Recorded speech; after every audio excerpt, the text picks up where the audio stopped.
இன்றைக்கி நம்ம ரெசிபி வீடியோவில் ராகி மில்க் பவுடர் வச்சு பர்ஃபெக்டான ராகி பால் கூழ் எப்படி காய்ச்சலான்னு பார்க்கலாம் வாங்க. அதுக்கு நம்ம இயற்கை உழவனோட ராகி பால் பவுடர் 2 ஸ்பூன் எடுத்துக்கிறேன். இதில் நம்ம ஃபஸ்ட்டு கொஞ்சமாக பாலோ தண்ணியோ ஊற்றி லம்ஸ் இல்லாமல் நல்லா கரைச்சிக்கலாம் ஒரு விஸ்க் வச்சு. கொஞ்சம் கூட கட்டி இல்லாமல் பார்த்துக்கோங்க. இதை அப்படியே இப்போ நம்ம அடுப்பு பற்ற வச்சுக்கலாம்.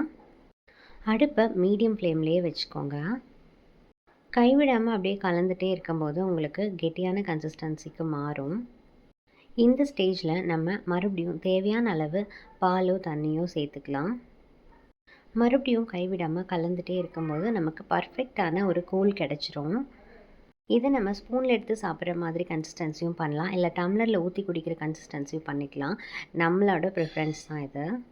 1 வயசுக்கு மேலே இருக்க குழந்தைங்களுக்கு கொடுக்குறீங்கன்னா ஸ்வீட்னஸ்க்கு நாட்டு சர்க்கரையோ பனங்கற்கண்டோ ஆட் பண்ணிக்கலாம். 1 வயசுக்குள்ளே இருக்க குழந்தைங்களுக்கு WHO படி சுகர் எதுவும் ஆட் பண்ணக்கூடாது. தேவைப்பட்டால் கொஞ்சமாக நெய் சேர்த்து இதை நீங்கள் சர்வ் பண்ணலாம். அவ்வளோதாங்க, சூப்பரான ராகி பால் கூழ் ரெடி ஆகிடுச்சு. இதை உங்கள் கிட்ஸுக்கு கொடுத்து பாருங்கள், ரொம்ப விரும்பி சாப்பிடுவாங்க.